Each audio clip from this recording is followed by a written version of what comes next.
Fala galera que assiste meu canal, tudo bom com vocês? É David aqui trazendo mais vídeo pra vocês acessarem o canal.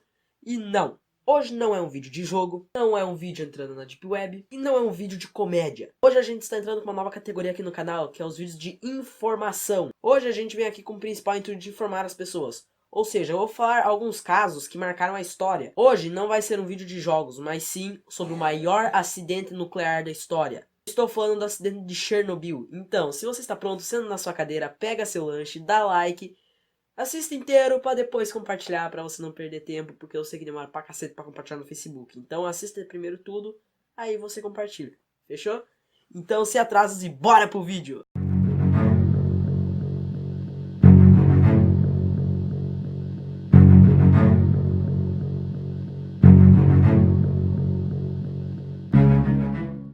O acidente de Chernobyl aconteceu em 26 de abril de 1986. Sim, meus amigos, no início da Guerra Fria. Quem está estudando deve saber que durante a Guerra Fria, os Estados Unidos e a União Soviética brigavam para ver quem era o mais desenvolvido em todas as questões: educação, saúde, aprendizado e quem chegava primeiro à Lua.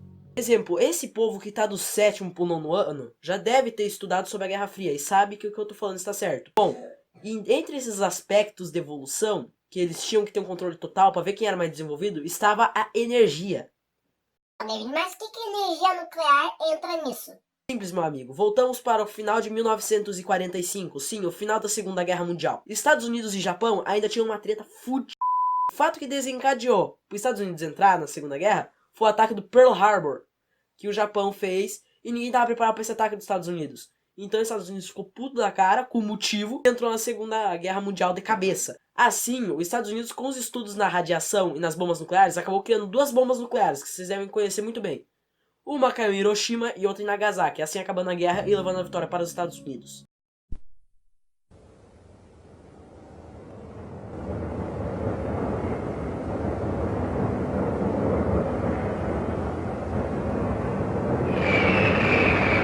Mas, voltando a Chernobyl. Depois dessas duas bombas que largaram, o mundo mudou seus olhos durante a energia nuclear. Por quê? Porque a energia nuclear era poderosa para fazer bombas, mas como diz o nome, também é poderosa para fazer energia.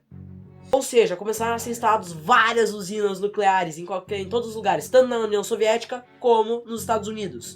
A maior usina nuclear foi instalada em Chernobyl, a mais ou menos uns 100 km de Kiev. Essa usina, ela tinha 4 reatores. 4! Você já deve ter a noção do tamanho que é essa usina. Então, resumindo, muitas pessoas para trabalhar lá dentro, muitas pessoas para trabalhar na construção. Então eles aproveitaram o embalo da construção da usina e já construíram uma cidade para os trabalhadores morarem. E a cidade recebeu um nome chamado de Pripyat, que vai estar aparecendo o nome aqui embaixo.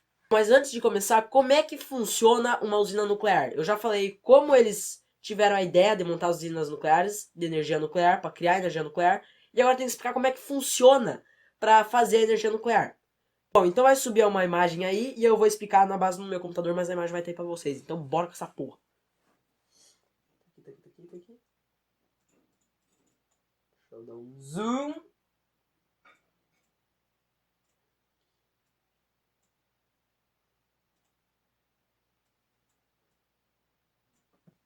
Bom, galera, como vocês podem estar vendo aí, vocês podem ver que na usina são todos esses passos. Esse é um pequeno esquema feito pela Eletrobras, que é uma usina nuclear que funciona aqui no Brasil, uma das poucas, porque muitas estão sendo desativadas.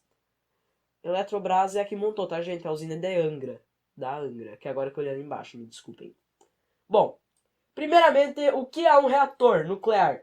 Um reator é meio que uma cápsula que dentro ficam várias pastilhas mínimas de urânio, pequenas. Ou seja, mas o urânio é radioativo pra cacete. Tu vai pegar aquilo lá na mão, aposto que ser um dedo, meu amigo. Dentro dessa pequena quadradinho aqui de metais que vocês estão vendo, chamado elemento combustível em cima, quero matar o arrombado que deixou isso aí em cima, tô explicando. Ok. Várias pastilhas de urânio e seus átomos estão organizados em uma simples pastilha. Não posso dizer os centímetros porque isso aí não é liberado, né? Os nêutrons começam a quebrar os átomos de urânio e isso começa a produzir calor. E vocês podem ver que tem meio que uma água ao redor podemos dizer, da cápsula, né? A cápsula que está presente com as pequenas pastilhas de urânio, como eu já disse, são os nêutrons que quebram o urânio e acabam gerando muito calor. O calor aquece a água que está ao redor, que vocês podem ver, que são esses canos, e essa água passa por meio que outro cilindro, que está a água gelada normal que vem do mar.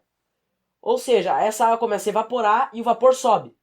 Esse vapor, ele vai por meio que um cano, a gente pode dizer, e ele começa a girar uma turbina, que está ligada ao gerador elétrico, e esse gerador, quando gira, começa a produzir eletricidade.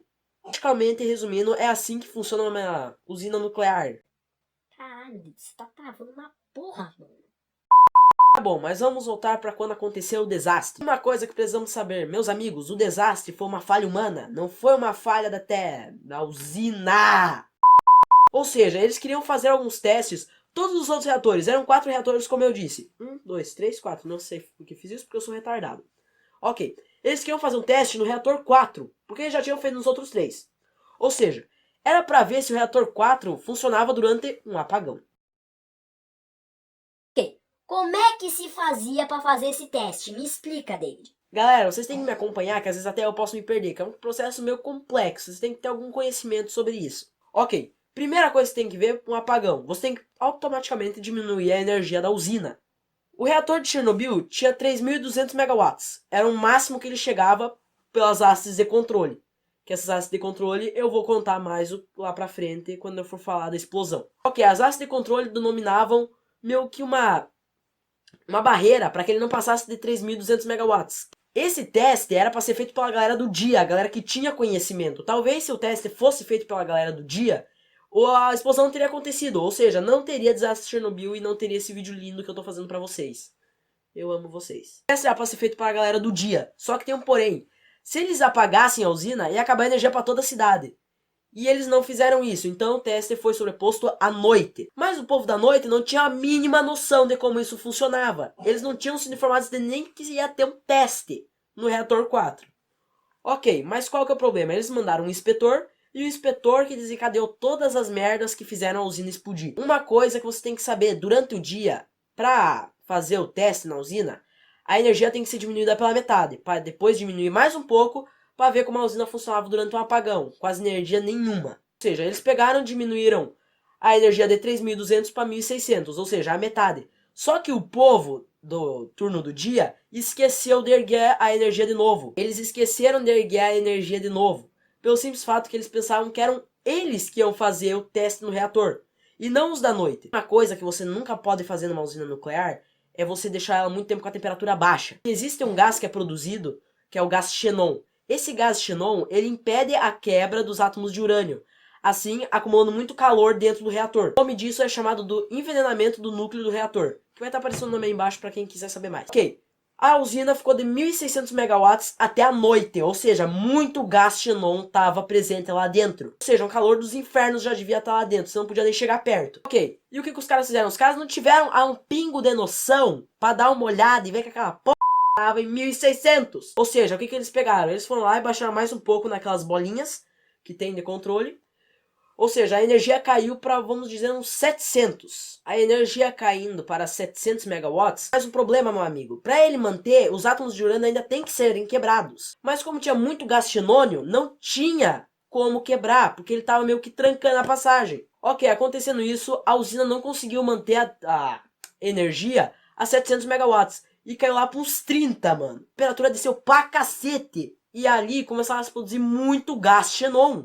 Porque quando a usina está funcionando normal, em 3.200 megawatts, o xenon, automaticamente quando ele é criado, ele é derretido. Então não tem nenhum problema. Quando a temperatura desce, ele não é derretido. E ele fica lá, meu amigo. Ok, daí o inspetor ficou p***, porque quase desligaram a usina, praticamente, o reator 4. E falou, dei um jeito de erguer essa p***.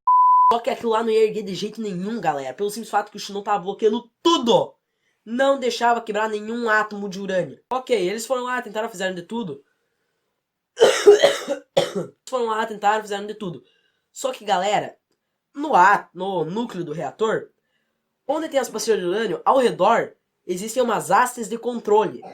Um inspetor burro que devia ter um certificado tirado lá no quinto, o que ele fez? O cara pensou que as hastes estavam impedindo o reator de pegar e subir a temperatura. Esse é o objetivo das hastes. As hastes, elas barram em temperatura. Ou seja, 3.200. Era o limite total da usina. O cara fez o quê? Ele foi lá e deixou apenas 6 hastes de controle ativas. E deixando 6 ativas, mesmo assim não subiu, meu amigo. Pelo simples fato que tinha muito xenon lá dentro. Os átomos de urânio não iam se quebrar.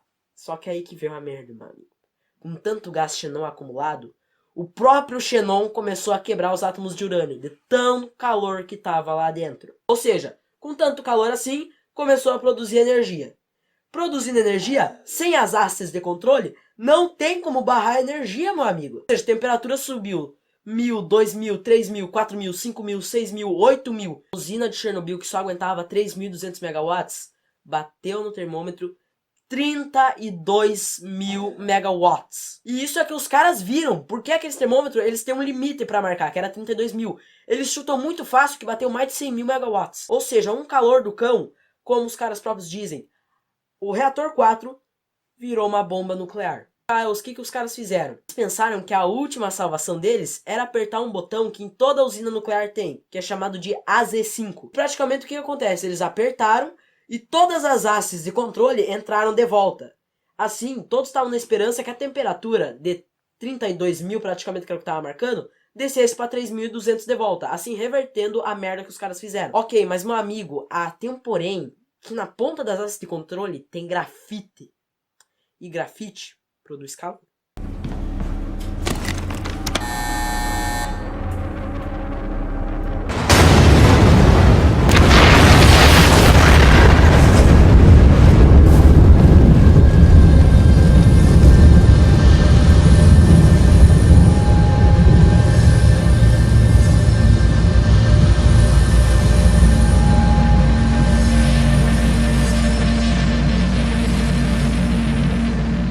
Tá, mas David, não tinha água para refrigerar o reator? Eu acho que tem a chance de eu ter esquecido de falar isso lá no início. Mas... não, acho que eu falei sim. Caraca, mano, tô lembrando que eu falei no vídeo. Puta merda, cadê o roteiro? Existia água que refrigerava o reator. Vocês podem ter visto no desenho lá atrás. Eu acho que eu não falei, mas... existe água que refrigera o reator para ele não superaquecer. Só que o que os caras fizeram foi outra merda que desencadeou a explosão mais ainda, foi que eles desligaram as válvulas que refrigeravam o reator. Ou seja, juntando de novo calor, calor, calor, calor, vou colocar a explosão de novo aí pra vocês. Ou seja, meu amigo, foi um excesso de calor que aconteceu lá dentro. A água que não podia ser resfriada, que os caras tinham desligado as mangueiras, gerou calor e o próprio vapor, junto com o xenon, começou a quebrar os átomos de urânio. As entradas das hastes de controle, que eram para barrar em 3.200 megawatts, acabaram por entrar com grafite que tem nas pontas, assim gerando mais calor. E a própria potência do reator, que estava lá em cima, gerando mais calor. Esses três fatos, praticamente, geraram um intenso calor lá dentro, o núcleo não aguentou e acabou por, boom, explodir. Foi essa explosão que vocês viram aí, que eu tirei da série da HBO que aconteceu. A explosão aconteceu, só que, mano, acredita ou não, esse incêndio que tinha acontecido, que explodiu, É claro que existe incêndio. ficou pegando fogo por 10 dias, meu amigo. Radiação pura sendo liberada no ar. Ou seja, eles chamaram os bombeiros para ir lá apagar o fogo. Só que os bombeiros não sabiam. Ninguém quase sabia o que era radiação naquela época. Era só quem estava dentro da usina mesmo. E pensavam, radiação é uma coisa muito boa, muito bonita e não faz mal para ninguém. Mas hoje em dia todo mundo sabe que a radiação é praticamente um perigo. Então praticamente todas as usinas nucleares que estão em qualquer lugar do mundo tem um dia a tendência a serem desativadas. Ok, os caras foram lá com proteção nenhuma, mal e mal uma máscara de gás aqui e radiação pura, meu amigo. A gente pode medir radiação em duas medidas, os Roentgens e os microsieverts. Mas eu vou usar os microsieverts, porque eu não sei se tem uma diferença de radiação para um para outro, entendeu? Ou seja, a quantidade que um humano pode receber da radiação é bastante, mas, cara, o que eles receberam lá foi o dobro disso, mano. O que um ser humano deve receber pra morrer em dias sem ter um câncer é 2 milhões de microsieverts. Ou calcule, mano, 2 milhões de microsieverts entrando no seu corpo a cada uma hora. Uma hora você recebeu uma bombardeada de radiação. Assim, sua pele ia começar a derreter, você ia começar a ter hemorragias internas, tá ligado? Resumindo, você ia morrer em pouco tempo. Era um abraço, um capote. Meu amigo, a radiação de Chernobyl era de 6 milhões de microsieverts por minuto. Ou seja, praticamente uma hora no local, você já tinha recebido 360 milhões de microsieverts no seu corpo. Meu amigo, um minuto você já recebeu o dobro do que você receberia numa hora. Você tem várias chances de sair de lá com câncer. Ou seja, literalmente, os bombeiros ficavam um minuto lá e começaram a desmaiar. Inclusive tem uma cena na série que, pra quem não sabe, eu me inspirei pra fazer esse vídeo na série Chernobyl, que só tem 5 episódios, mas cada episódio é muito foda, cara. Eu peguei no site lá, eu posso até deixar o site na descrição se vocês quiserem, mas é muito foda, vai.